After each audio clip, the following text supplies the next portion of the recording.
But let's go back now to the Victorian State Budget brought down this afternoon. The Allen government has had to rely on a backroom $1.1 billion lotto deal to inflate its finances and deliver an operating surplus. I don't think it's real.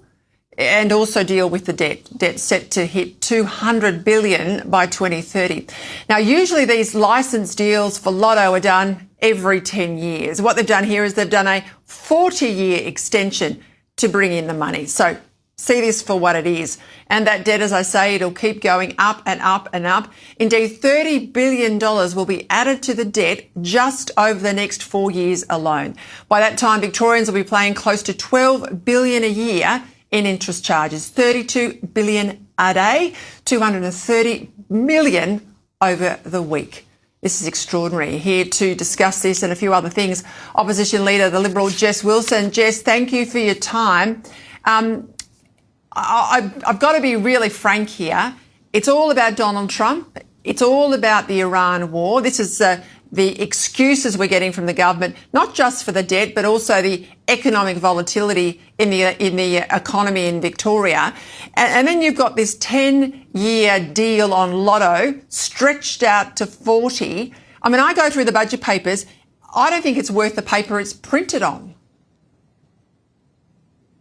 Well, good evening, Peter. And I think you're spot on when it comes to this is a budget full of excuses and no solutions to deal with the financial crisis we find ourselves in Victoria after more than a decade of Labor's financial mismanagement. You spoke about the lotto deal. Now, this is a deal that should have been done for the next 10 years, but instead we're seeing a deal done for 40 years.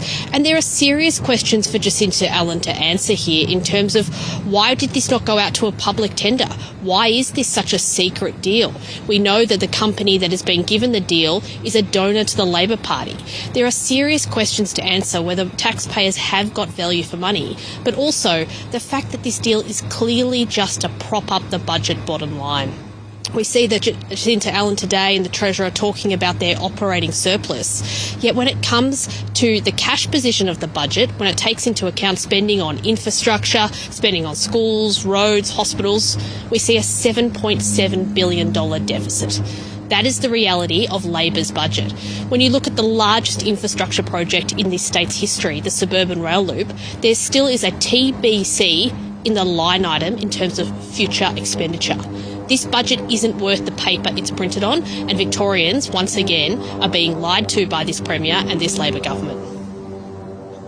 And we all know, Jess, that interest payments are dead money. It's like it is when it's your mortgage at home. It's no different when you're running a government.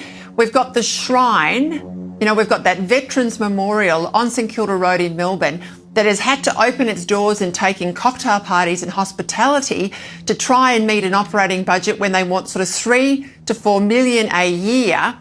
Well, Victorians are paying that in interest. They're paying $230 million every single week. Imagine what you could do with $230 million.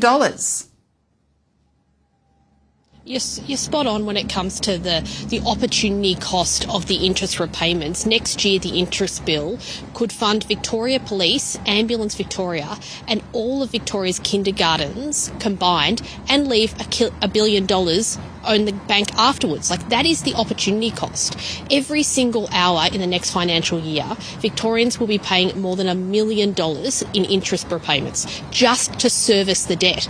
Every single hour we could hire 10 additional police officers. We could hire 9 paramedics, 11 teachers. That is the opportunity cost of not managing the budget.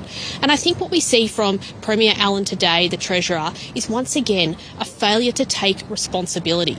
Blame everybody else, but no plan to actually tackle the rising debt that is going to make it harder and harder to deliver the services that Victorians need.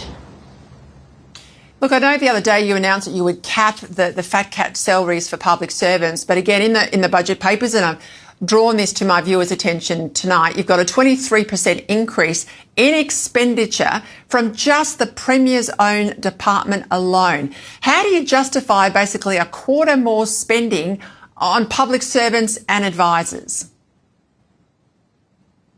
Well, we continue to see the wage bill increase year on year and far exceed what is usually forecast in the budget. The wages expenses just keep growing under this government. And to your point, since the Labor government came into power in 2014, we've seen a tripling in the number of executives in the back office, really looking after those big build projects, those major projects that see cost blowout after cost blowout. Yet there are no KPIs. You know, if you were working in a private company and you saw your projects blow out by billions upon billions of dollars, you would no longer have your job. That's why we have announced that we would put in place an executive salary cap to bring those salaries back in line with community expectations. Because I don't think it's fair that we see executives on the big build being paid more than $800,000 at a time we don't have enough police on the beat, or that graduate nurses cannot get jobs in hospitals despite the taxpayer funding their degrees. This is a government that just has its priorities all wrong. Just quickly, Jess, congratulations on the Nepean win on the weekend, but I think some of your colleagues have got their heads up their backside because they still don't see the threat that One Nation is. I see that you understood that very clearly in your comments on Monday. You've got, 25% of the primary vote going to a competitor, and you will not win the election if that is what happens in November. So are you getting that message across to your colleagues? Oh, look, what I'm really focused on, Peter, is learning the lessons out of Nepean. And I've been really upfront with voters that we do have to listen to voters and we do have to listen to their concerns and take the lessons out of that by-election result. I stood on pre-poll for 10 days. I talked to thousands of voters over the course of the Nepean by-election. And what I heard is that they're frustrated. They're sick and tired of politicians telling them that everything's going to be okay. They're fed up with politics and politicians spinning. And I get it. And what I said to them is, we have serious challenges in this state, and I know you want to see a change of direction. I know you want to see that hope again. I know you believe in this state like I do, and we have to fix it. But we won't be able to fix it overnight. But as your alternative premier, I'm going to work day in, day out. And whether that's rebuilding the local hospital down in Rosebud, whether that's taking the responsible financial decisions like the $1 billion in savings we will take from scrapping the treaty here in Victoria, these are the decisions that you have to take, the economically responsible decisions, so you can deliver those essential services. And we'll continue to outline our plan, our economic plan, our plan to tackle the crime crisis over the coming months to ensure that we drive our primary vote this November. All right, keep pushing your party room, Jess. I'll leave it there. We've got plenty of faith in you. You are doing what you're saying. Others, I want to see a bit more effort, Victoria.